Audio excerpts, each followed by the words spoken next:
경제하는 사람들의 마음을 읽어보는 호모 이코노미쿠스입니다. 이 쇼핑을 할 테니까 셔터 내려요. 아예 가게 문을 닫게 하고 둘만의 쇼핑을 시작합니다. 경제력과 구매력을 과시하는 이런 큰 손들은 유통계에서 늘 초미의 관심 대상인데요. 요즘 이 시장을 주름잡는 소비의 왕, 누군지 아십니까? 서울대 소비트렌드 분석센터 이수진 연구위원과 알아보겠습니다. 네, 연구원님 어서 오십시오. 네, 안녕하세요. 누구예요? 소비의 왕, 네. 소비의 왕비. 네, 역시 액티브 시니어 이렇게 표현하고 싶은데요. 어떤 느낌인지 혹시 감이 오시나요? 액티브, 네. 뭔가 뭐 활동적인? 왕성한 활동력을 펼치는 노인 이런 의미 아닐까 싶은데. 네, 정확하게 맞습니다. 실제로 이 액티브 시니어 이 개념을 한번 같이 보자면 네. 은퇴 후에도 이 소비나 여가 활동을 좀 즐기면서 네. 그리고 기존의 시니어와 좀 달라진 행태를 보이고 있는 시니어다라고 하면 좋은 그러니까 5060 세대를 지칭한다라고 할 수 있겠죠. 머릿속에 네. 딱 떠오르는 분들이 몇 분 계세요. 요즘 그래요? 그 쇼폼에 나오는 시니어분들. 밀라논나, 네. 허리쟁, 네, 그리고 맞습니다. 또 저희 프로그램에 또 출연하셨던 아저씨즈 이런 분들? 그런 분들을 의미하는 걸까요? 네, 맞습니다. 실제로 청춘도 명함도 못 내밀 정도로 굉장히 이제 핫한 분들이 많으신데요. 이 액티브 시니어를 규정하는 체크리스트가 있다라고 합니다. 이제 이 체크리스트를 한번 보면서 내가 네. 액티브 시니어에 해당하는지 한번 보시면 좀 좋을 것 재밌겠네요. 같은데요. 네, 자가진단 리스트입니다. 네, 자가진단 리스트입니다. 한번 보시겠습니다. 첫 번째, 스스로 실버 세대라 칭하지 않는다라고 이야기할 수 있을 것 같은데요. 네, 뭐 어떤 뜻인 것 같으세요? 글쎄요, 뭐 지하철에서 자리 양보하면 싫어하시는 그런 분들 아닐까?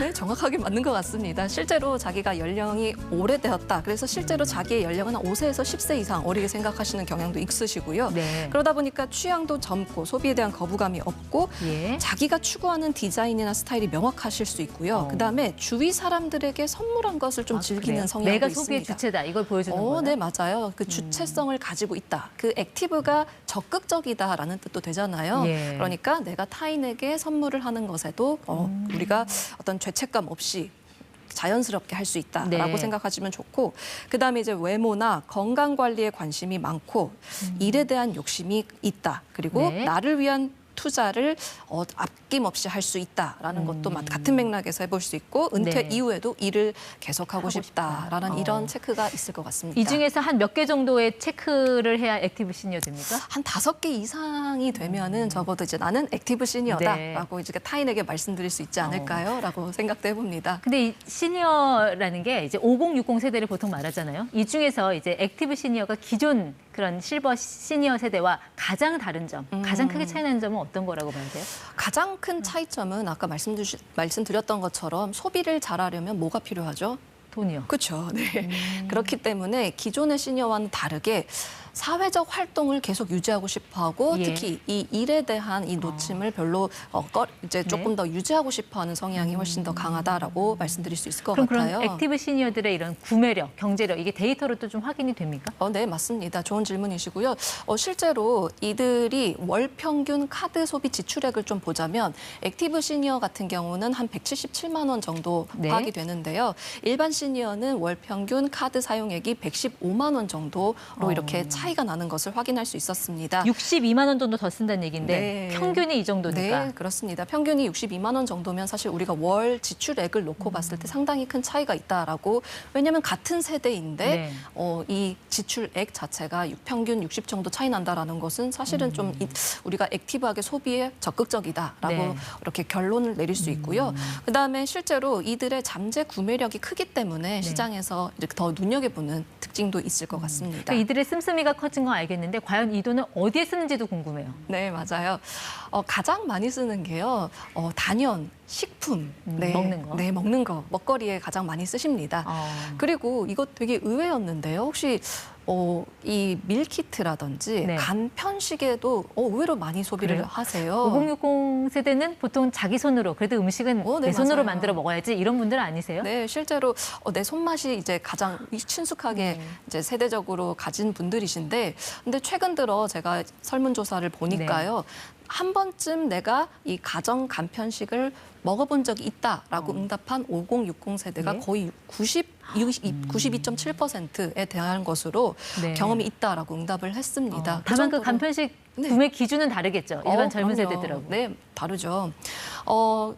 중요한 게 이제 제품의 질을 절대 놓치는 않는다. 가 핵심인 것 같습니다. 그러니까 우리가 간편식하고 하면은 예를 들어서 어떤 건강을 놓고 그냥 간편성, 편의성만 생각하는 것은 아니다라는 거죠. 네. 편의성도 생각을 하되 나의 건강을 같이 챙기고 싶어하는 성향이 이 액티브 시니어에게는 혹시 더 보이는데요.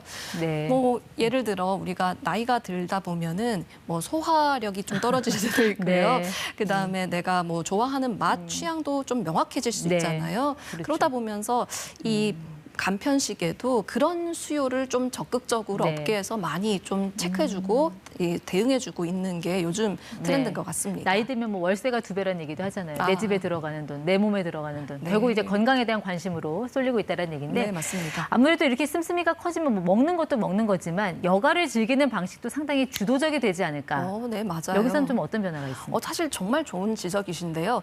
이 주도적을 여가적으로 내가 한다라고 할 때 우리가 그냥 수동적으로 이렇게 앉아서 뭐 책을 읽거나 이게 아니고 네. 가장 떠오르는 거 바로 여행이겠죠. 네, 실제로 이제 응답자 이제 그러니까 설문조사를 해보면은 한 50대 중부, 65세 이상 인구의 65% 인구가 가장 이제 은퇴 후에 하고 싶은 게 여행, 관광이다 이렇게 응답을 하시더라고요. 그래요? 그러니까 내가 뭔가 또 다른 삶을 또 다른 어떤 경험을 해보고 싶다라는 욕구가 굉장히 강하다라고 할 수 있고요. 그러다 여전히 보- 그런 네. 패키지 여행 즐기시나요? 아, 아니면 네. 그 여행을 즐기는 방식에도 좀 변화가 있어요? 네. 좀 트렌디하신 것 같아요.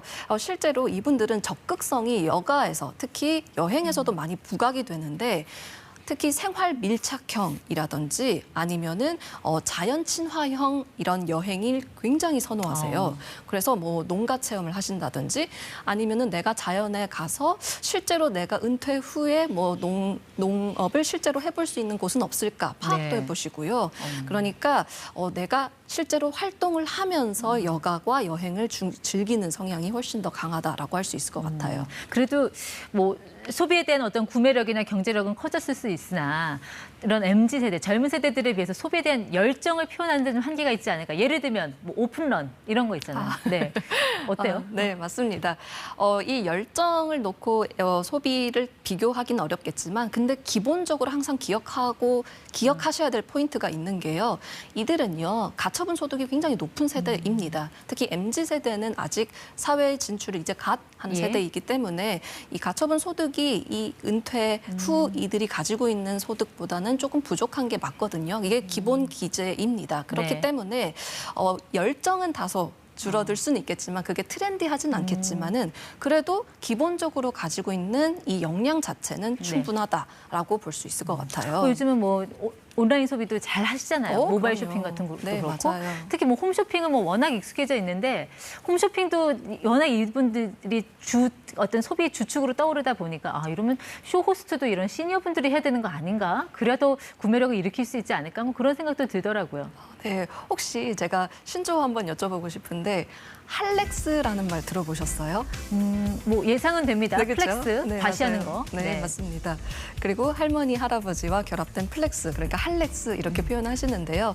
그러니까 내가 구매한 제품이나 서비스를 다른 사람에게 뭔가 보여내고 특성화하고 싶어하는 성향을 뭐 할렉스다 이렇게 표현하지 않을까 싶은데 네. 근데 실제로 이분들이 선호하는 제품이나 서비스를 아까 말씀 주셨던 것처럼 라이브 커머스라든지 혹은 홈쇼핑에서 판매하는 성향도 굉장히 높아지고 있고 그리고 이들을 교육하고 교육기관도 굉장히 많아지고 네. 있어요.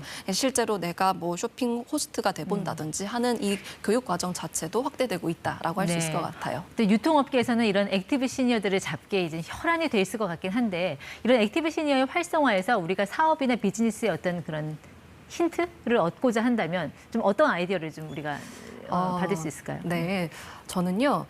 그래서 뭐 무조건 아날로그 혹은 무조건 뭐 예를 들어서 디지털 이렇게 구분하지 않고 오히려 약간 바날로그 그러니까 반쯤 아날로그라고 생각해 주시면 좋을 것 같아요. 이분들은요, 아까 말씀 주셨던 것처럼 디지털에 대한 친숙도가 높은 분들은 맞아요. 그럼에도 네. 불구하고 여전히 아날로그적인 어떤 성향이라든지 어떤 수요가 여전히 있는 집단이기 때문에 네. 저는 적당히 반알로그 이렇게 표현하고 싶은데 실제로 일본에서 되게 유명한 식품 배송 업체가 있는데요. 네. 이 업체는 이들을 맞추기 위해서 예를 들어 지역 주민 중에 이 배송을 해줄 수 있는 분을 네. 스텝으로 구해서 이분들이 직접 이렇게 새벽 배송을 해준다든지 예. 그리고 뭐 예를 들어서 뭐 TV 홈쇼핑 그리고 카탈로그로 네. 이분들에게 뭐 커뮤니케이션 한다든지 그러니까 이들이 좋아하는 성향을 기본적으로 좀 유지를 하면서 알겠습니다. 네, 같이 맥락을 하는 케이스가 좀 네. 보이더라고요. 벤치메이킹 해봐도 좋을 것 네. 같네요. 네. 호모 이코노미크스 이수진 분석가와 함께했습니다. 고맙습니다.